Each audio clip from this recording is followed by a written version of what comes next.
importance, enfin, je pense qu'elle a une importance pour tout le monde, mais bon, particulièrement, moi, le temps est une manière, si tu veux, de me construire. Si je ne peux, d'ailleurs, je pense que toute chose, quand tu entreprends quelque chose, ne serait-ce que par rapport à un voyage, par exemple, on parlait tout à l'heure du voyage à Compostelle, il est intéressant le voyage à Compostelle par rapport au temps.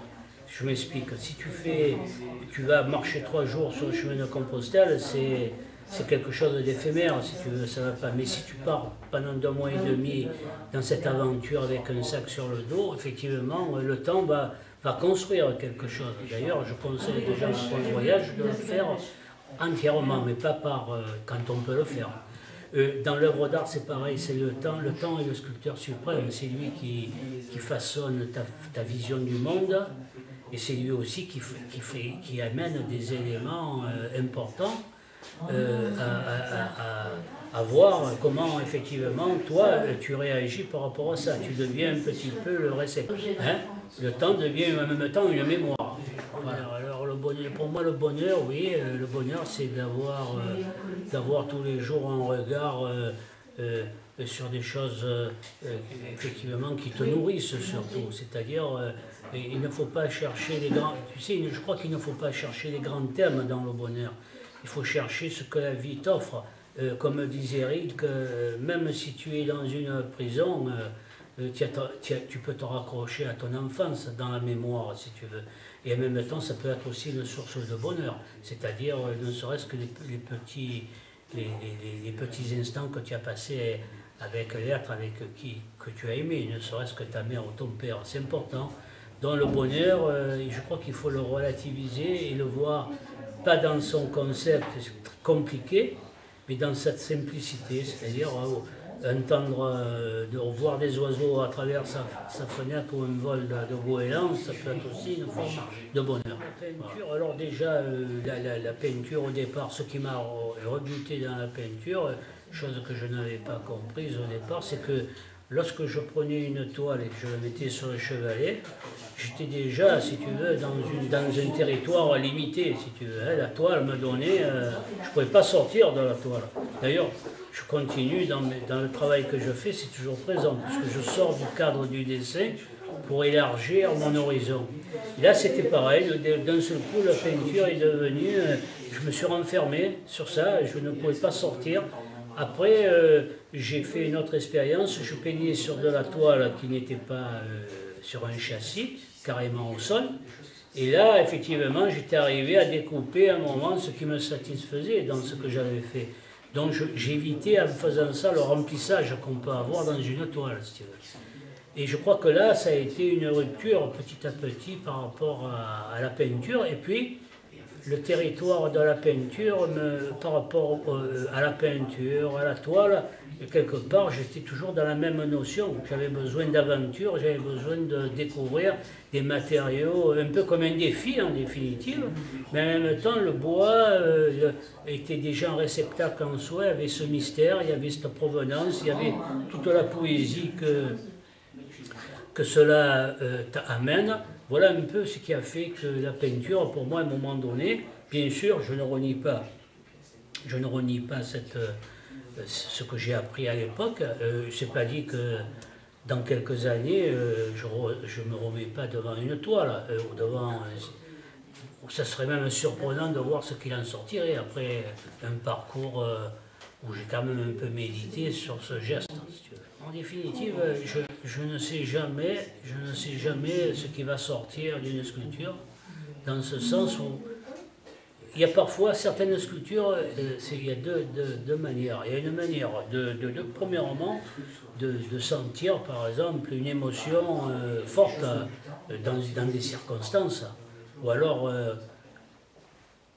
quelque chose de douloureux aussi. Tu as besoin de sublimer cette douleur et de l'exorciser.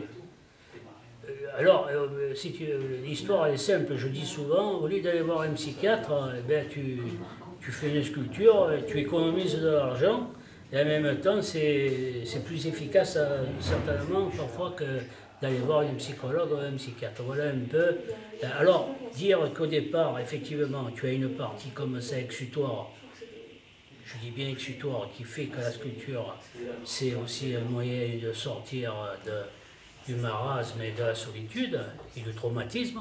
Et après, il y a une deuxième phase, c'est parfois quelque chose qui te tient à cœur. À une époque, j'ai fait des objets, par exemple, animés sur la peine de mort, par exemple. Tu vois, bon, je n'en ai pas fait beaucoup, mais cette idée de décapiter quelqu'un était venue et j'ai fait des mécaniques dans des sculptures. Bon, parce que je n'ai pas fait que des trucs inertes, j'ai fait aussi des choses à mouvement. Disons que je ne mets pas dans la couleur des symboles, si tu veux. Parce que la couleur, c'est...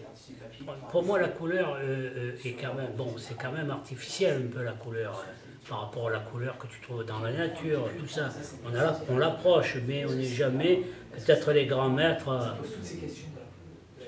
l'ont approché, certainement. Mais moi, la couleur est un élément... D'ailleurs, je préfère me servir de la couleur naturelle des bois, où il y a des nuances. Si tu veux. Chaque essence de bois a une couleur et une patine que je ne pourrai jamais reproduire. C'est sublime, tu comprends? Parce que on parlait du temps tout à l'heure, effectivement, le temps, les intempéries, c'est lui qui fait la couleur des choses. Hein? Bon, donc je me sers au maximum de la couleur que la nature me donne, mais en même temps, c'est moi qui ai l'ordinateur de cette couleur, puisque je la prends et je vais la placer. En définitive, c'est moi qui ai le dernier mot sur la couleur. Et je vois, si tu veux, alors là, tu vois, là c'est dans la poésie, le voyage. Bon, tu t'imagines ces pupitres qui étaient de Napoléon III, je ne sais pas le nombre de personnes qui ont travaillé sur ces pupitres, qui ont collé souvent un petit message. Tu vois, par exemple, une indication par rapport à leur travail. Ils ont collé des vieux timbres aussi dessus. Ils ont mis leur mégot de cigarette dessus. Il y avait des empreintes extraordinaires là-dessus. Toute une vie. Et à travers ça, c'était le bois d'un seul coup avait toute sa signification. Là, tu étais vraiment dans le réceptacle de la mémoire. Donc, comment, par rapport à ma démarche, comment passer à côté de cette chose? C'était du pain béni pour moi de pouvoir récupérer. Mais le fait de les récupérer, ben, ça passait par la destruction, si tu veux. Hein? D'ailleurs, toute œuvre passe souvent par la destruction pour atteindre son but. Hein? Voilà un peu le but. C'est dans la logique, si tu veux, même du travail que je continue à faire d'une autre manière. Alors, sincèrement, je me considère comme... D'ailleurs, j'ai mis très longtemps... Le mot artiste me gênait un peu. Mon travail, souvent, je n'ai jamais dit que je faisais de la sculpture, je disais souvent que je trafiquais quelque chose dans mon atelier. Donc je me considérais beaucoup plus comme un braconnier, si tu veux, à une époque, comme un artiste, disons, reconnu. Quoique même si tu es reconnu, tu peux être... moi, dans mon cas, je suis reconnu, mais je reste dans ma marginalité de l'esprit, si tu veux, du regard sur les choses. Hein, je n'ai pas changé. Je vis de la même manière. Hein. Les gens te voient dans une exposition, ils voient le bon côté de l'exposition, mais ils ne voient pas les heures de solitude que tu passes tout seul face à ton truc et bon, de la vie, en définitive. C'est ça. L'artiste... Le plasticien est très solitaire en définitive, quoi qu'on dise, comme l'écrivain, de la même manière. Donc pour moi, tous les qualificatifs, magicien non, je pense humain, avec une sensibilité certainement exacerbée par moments qui fait que les choses sortent comme ça. Je crois que c'est pas... bon, je me parlais tout à l'heure du système dans lequel on te mettait dans une case, bon, c'est la société qui veut ça, si tu veux. Mais en définitive, qu'est-ce que tu es? Moi, je me considère un peu comme un gardien de phare, si tu veux, tu vois. Voilà. Donc, je suis une petite lumière qui est au loin, qui scintille, mais très petite, tu vois. Il n'y a pas de... C'est sans prétention, quoi. Hein. C'est pas... Mais je suis une petite lumière parmi d'autres. Et qui font qu'à un moment donné, un éclairage peut-être sur le monde. On avait fait une exposition, et là, c'est le seul hommage que j'ai fait. Pourquoi j'ai fait ça? J'aime pas les hommages comme ça, par rapport aux hommes, mais là, je refermais un peu la boucle, si tu veux, avec ma rencontre avec Picasso. Voilà. Donc j'ai fermé mon histoire. Ça a été pour moi un grand plaisir de faire cette œuvre. Ça m'a rappelé ma rencontre avec lui, qui a été vraiment... faite par le hasard, si tu veux. Je devais le rencontrer. Ça n'a pas été... Justement, est-ce que vous pouvez parler un petit peu de cette rencontre? Cette rencontre, elle était simple. À l'époque,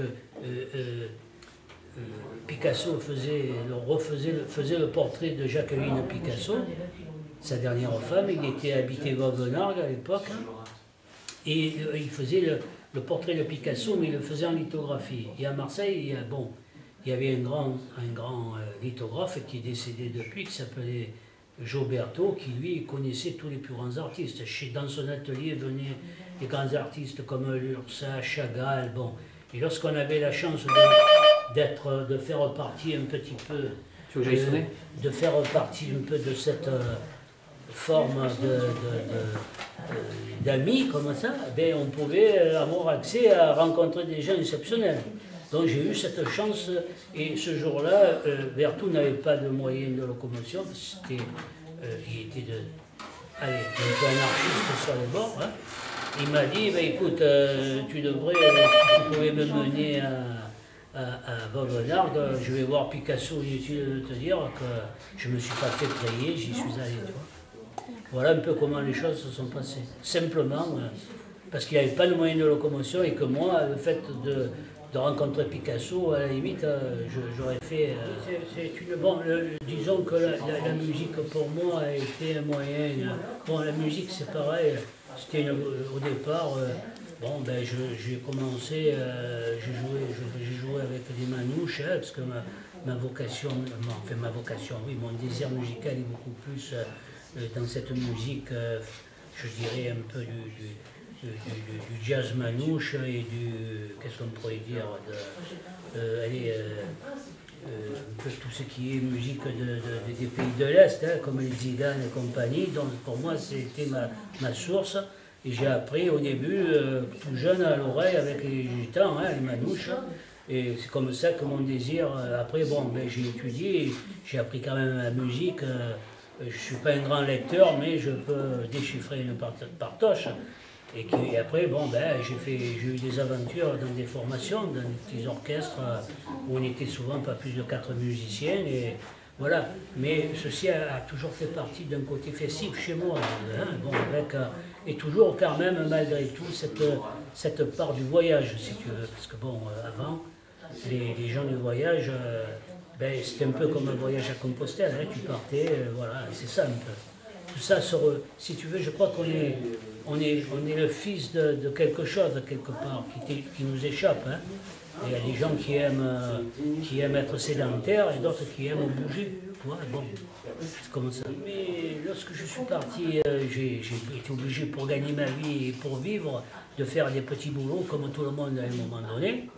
Donc je me suis retrouvé à Grenoble à un moment par rapport à mon travail à la Poste. Et là où j'avais une sécurité totale, j'avais passé un concours à l'époque. Et bien sûr, je continue la peinture constamment. Et là, à ce moment-là, je faisais des petites peintures et je connaissais quelques artistes là-bas et ils m'avaient mené dans le vieux Grenoble. Et comme j'avais commencé déjà des petites sculptures, pas grandes, dans le bois de buis. Et je vis dans une galerie pour essayer de vendre un peu mes peintures. Et effectivement, je vois, alors c'était la grande bourgeoisie de Grenoble, j'arrive, ces dames bien habillées et tout, moi j'arrive avec ma gueule enfarinée, comme on dit. Je montre mon travail, elle regarde, oh, c'est mignon votre travail. Vous vivez de votre peinture? Alors je lui réponds, non madame, vous savez, je suis obligé de travailler à la Poste. Alors elle me regarde, elle me dit, oh mon pauvre ami, qu'elle m'a dit. Donc j'ai senti là d'un seul coup tout le désarroi de l'artiste qui était. Et là je suis sorti, parce que après, bien sûr, elle ne m'a pas pris de toile. Et je suis sorti, je me suis dit, bon merde, quand même, c'est des sacrés cons quand même. Et rien que pour ça, tiens, je vais réussir quand même, moi, même si, oh mon pauvre ami, un jour, si je rencontre, on ne me dira plus. Voilà pourquoi une anecdote simple, dont à un moment donné, même si tu es dans le désarroi et qu'on te pousse un peu avec le pied, il ne faut pas perdre espoir, il faut continuer. C'est le mot de la fin, et c'est pour vous tous. D'accord? Bon, on